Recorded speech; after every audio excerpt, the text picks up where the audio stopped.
ജയിലില് ഞാൻ പറഞ്ഞില്ലേ പലതരത്തിലുള്ള സ്വഭാവങ്ങളുള്ളവരുണ്ടെന്ന്. അതിൽ ഗുണ്ടകൾ വരെ ഉണ്ടായിരുന്നു. ഞാൻ ആദ്യമായി കണ്ടൊരു ഗുണ്ടയുണ്ട്. ഞാൻ ഇത്തിരി പ്രായമായ ഒരു അമ്മയുടെ മുമ്പിൽ നിന്ന് ഇത്തിരി തുണി മാറിപ്പോയി എന്നും പറഞ്ഞുകൊണ്ട് മൂക്കിനിട്ട് ഇടിച്ച് പൊട്ടിച്ച് 1 മാസത്തോളം അമ്മ ഹോസ്പിറ്റലിൽ അഡ്മിറ്റ് ആയി കിടന്നിട്ടുണ്ട്. ആണുങ്ങളുടെ കൂടെ നടക്കുന്ന ഒരു ഗുണ്ട അവള്.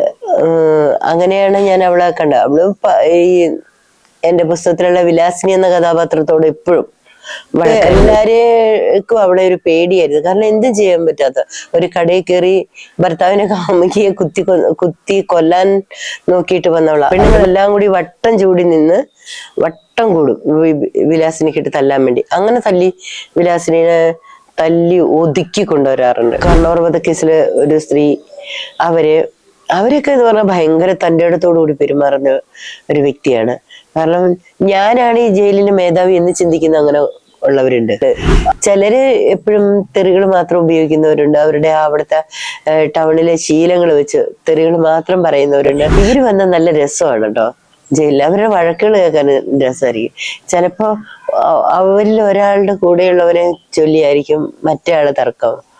അങ്ങനെ അവൻ എന്റെയാണ്, അല്ലെ എന്റെ കൂടെ ഉള്ളവന്റെ കൂടെ നീ എന്തിനാ പോയി, അങ്ങനെയൊക്കെ പറഞ്ഞുകൊണ്ടുള്ള ഒരു തർക്കങ്ങളെല്ലാം കേൾക്കും. ഒരു ജോലിയും ചെയ്യാൻ പറ്റാതെ, അതായത് പ്രാഥമിക കാര്യങ്ങൾ വരെ ചെയ്യാൻ പറ്റാത്തവരവര് ജയിലിൽ കൊണ്ടുവന്നിട്ടുണ്ട്. ഞാൻ അങ്ങനെ ഒത്തിരി അനുഭവിച്ചു. എന്റെ അനുഭവങ്ങൾ എന്ന് പറഞ്ഞാൽ അത്രയ്ക്ക് വലുതാ. ഒരിക്കൽ കണ്ണൂര് എന്തൊരു ആഘോഷം ഉണ്ടല്ലേ, നല്ല അടിപൊളി സദ്യ, നല്ല ഭക്ഷണമായിരിക്കും. ഒന്നിലെ ബിരിയാണി അല്ലെങ്കിൽ ചോറ്, പായസം, എല്ലാം കുട്ടികളെ നല്ല സദ്യ അല്ലെങ്കിൽ ബിരിയാണി, അങ്ങനെയുള്ള കാര്യങ്ങൾ. ഏതൊരു ആഘോഷത്തിനും ചിക്കൻ ഉണ്ടാവും. അങ്ങനെ ആ സമയത്തൊക്കെ വീട്ടിലുള്ളവർ കഴിച്ചോ, നമ്മൾ നല്ല ആഘോഷമായിട്ട് കഴിക്കുന്നു, അങ്ങനെ ചിന്തയുള്ളവരുണ്ട്.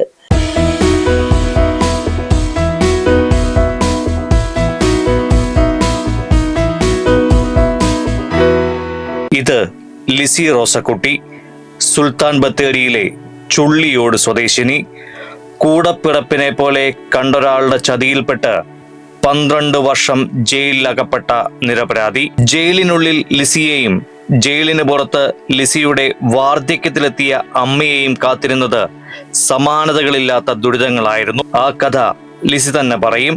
ജയിലില് ഞാൻ പറഞ്ഞില്ലേ പലതരത്തിലുള്ള സ്വഭാവങ്ങളുള്ളവരുണ്ടെന്ന്. അതിൽ ഗുണ്ടകൾ വരെ ഉണ്ടായിരുന്നു. ഞാൻ ആദ്യമായി കണ്ടൊരു ഗുണ്ടയുണ്ട്. ഞാനതെന്റെ പുസ്തകത്തിനകത്ത് എഴുതിയിട്ടുണ്ട്. അവള് എന്നോടൊക്കെ നല്ല സ്നേഹമായിരുന്നു.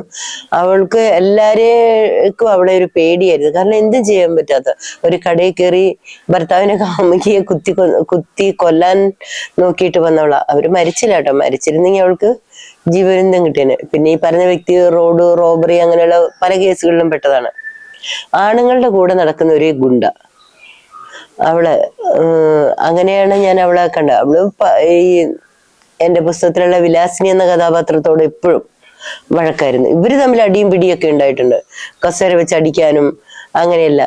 പിന്നെ ഈ വിലാസിനി എന്ന് പറഞ്ഞ ക്യാരക്ടർ ഏത് ജയിലിൽ ചെന്നാലും അവിടെ അടി ഉണ്ടാക്കുകയും ചെയ്യും, അവിടെ നിന്ന് അടി കൊണ്ടിട്ടും പോരും.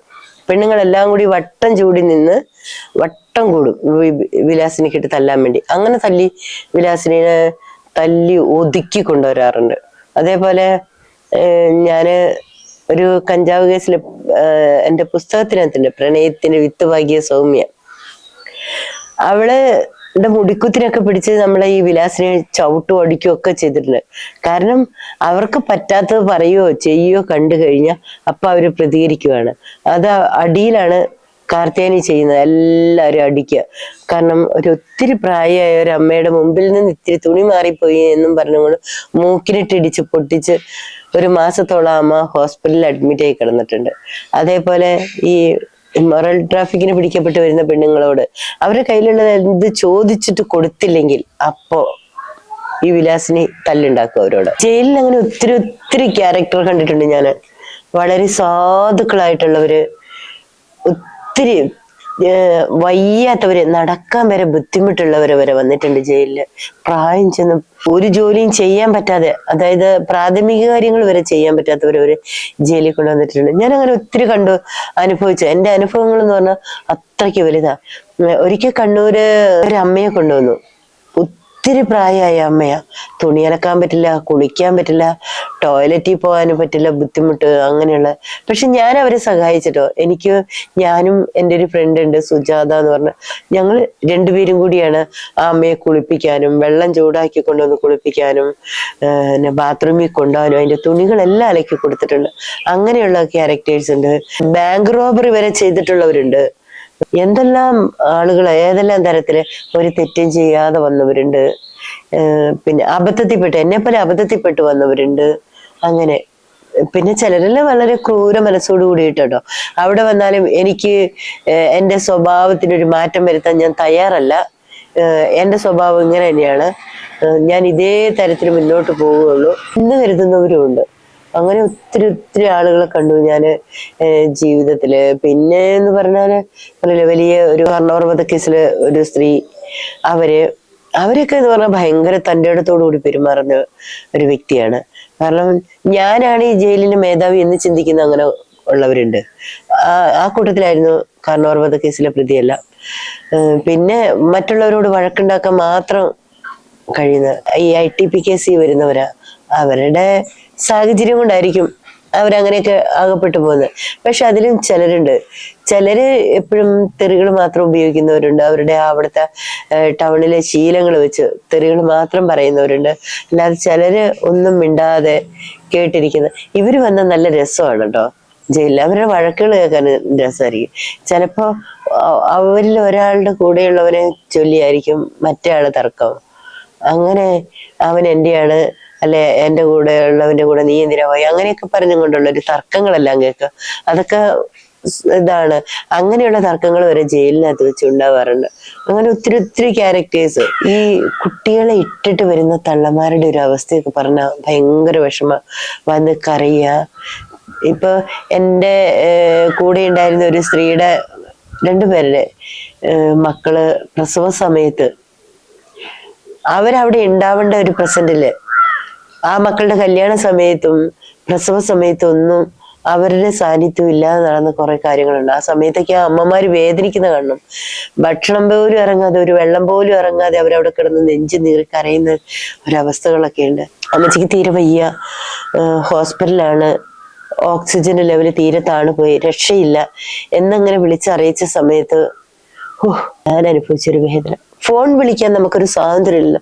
നമ്മുടെ വീട്ടിലാണെങ്കിൽ നമുക്ക് ആവശ്യം നേരത്തെ ഓടിപ്പോകാം, ആശുപത്രിയിൽ പോകാം, അല്ലെ അമ്മയെ കാണാൻ പോകാം. ഇത് ഒരു ഫോണിലൂടെ വരെ അമ്മയുടെ സൗണ്ട് കേൾക്കാൻ പറ്റാതെ വന്നൊരവസ്ഥയുണ്ടായിരുന്നു എനിക്ക്. അങ്ങനെ എന്നെ പോലെ നീറി എത്രയോ പേര്, ഒത്തിരി പേരുണ്ട്. ചിലര് എന്ത് മക്കളെന്ത്, എന്ത് കുടുംബം എന്ന് ചിന്തിക്കുന്ന കുറെ പേരുമുണ്ട്. അവര് വന്നിടം അവരുടെ വീട് പോലെ ജോളിയായി അങ്ങനെ പോകണം. കുറച്ചു പേർക്ക് അങ്ങനെ ജോളിയായിട്ട് സന്തോഷമായി വീടായിട്ട് കരുതാൻ പറ്റും. പക്ഷെ എന്നെ പോലെ കുറച്ചു പേർക്ക് അത് നരകം തന്നെയായിരുന്നു. നരകം എന്ന് പറഞ്ഞാൽ അത്രയ്ക്ക് വലിയ നരകം, പാതാള കുഴിയായിരുന്നു. ചില കാര്യങ്ങളൊന്നും ഓർത്താൽ സങ്കടം വരും, ഓർക്കാൻ പറ്റാത്ത.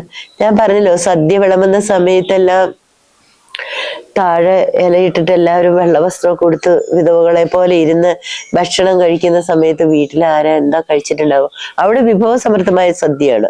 ഓണം, വിഷു, ക്രിസ്തുമസ്, ഈസ്റ്റർ, റംസാൻ, എന്താഘോഷം വന്നാലും, ഓഗസ്റ്റ് 15, എന്തൊരാഘോഷം ഉണ്ടെങ്കിലും നല്ല അടിപൊളി സദ്യ, നല്ല ഭക്ഷണമായിരിക്കും. ഒന്നിലെ ബിരിയാണി, അല്ലെങ്കിൽ ചോറ്, പായസം, സാമ്പാർ, എല്ലാം കുട്ടികളെ നല്ല സദ്യ അല്ലെങ്കിൽ ബിരിയാണി, അങ്ങനെയുള്ള കാര്യങ്ങൾ. ഏതൊരു ആഘോഷത്തിനും ചിക്കൻ ഉണ്ടാവും. അങ്ങനെ ആ സമയത്തൊക്കെ വീട്ടിലുള്ളവർ കഴിച്ചോ, നമ്മൾ നല്ല ആഘോഷമായിട്ട് കഴിക്കുന്നു, അങ്ങനെ ചിന്തയുള്ളവരുണ്ട്. ഞാനൊക്കെ അങ്ങനെ കരഞ്ഞുകൊണ്ട് ആ സമയത്താണ് ഞാൻ ആദ്യം പറഞ്ഞ പോലെ ഞാനിങ്ങനെ പലപ്പോഴും ചിന്തിക്കും, ഒരു പ്രാവായിരുന്നെങ്കിൽ പറന്നുപോയി വീട്ടിൽ പോയി അമ്മേനെ അടുത്ത് പോയിട്ട് വരായിരുന്നു. ഇതതിനും കഴിയില്ലല്ലോ. പല സമയത്ത് അല്ലെങ്കിൽ ഒരു ഇഴജന്തുവായിരുന്നെങ്കിലും ഇഴഞ്ഞഴകി പോയിരുന്നു. അങ്ങനെയൊക്കെ ചിന്തിച്ചിട്ടുണ്ട്. ഒന്നും വേണ്ട, ഒരു നായായിരുന്നെങ്കിൽ നമുക്ക് എല്ലാവരും ആട്ടി മതിലിന് പുറത്തേക്ക് ഇറക്കുമല്ലോ, അപ്പൊ വീട്ടിലേക്ക് പോകായിരുന്നു. അങ്ങനെയൊക്കെ ചിന്തിച്ചിട്ടുണ്ട്. അത്രയ്ക്കൊരു നരകമാണ് ഞാൻ അനുഭവിച്ചത്. പക്ഷെ ഒരു കാര്യമുണ്ട്, ജയിലിൽ കിടക്കുന്നവർക്കൊന്നും ചിന്തിക്കണ്ട. ഭക്ഷണത്തെ കുറിച്ച് ചിന്തിക്കേണ്ട, അരി വാങ്ങുന്നതിനെ കുറിച്ച് ചിന്തിക്കേണ്ട, സോപ്പ്, മണ്ണെണ്ണ, വെളിച്ചെണ്ണ, പഞ്ചസാര, ഈ ഒരു കാര്യങ്ങളോ, കറണ്ട് ബില്ല് അടയ്ക്കണം, അല്ലെ വെള്ളത്തിന് നികുതി കെട്ടണം, ഇതൊന്നും അവൻ ചിന്തിക്കണല്ലോ. പക്ഷെ നമ്മൾ വീട്ടിൽ വന്നു കഴിയുമ്പോഴാണ് ഇതെല്ലാം വരാം. പക്ഷെ എത്ര കഷ്ടപ്പാടുണ്ട്. നമ്മൾ നമ്മുടെ വീടല്ലേ ഏറ്റവും വലുത്. ജയിലിൽ ആരും പോയി കിടക്കരുതെന്ന് ആഗ്രഹിക്കുന്ന ഒരു വ്യക്തിയാണ് ഞാൻ.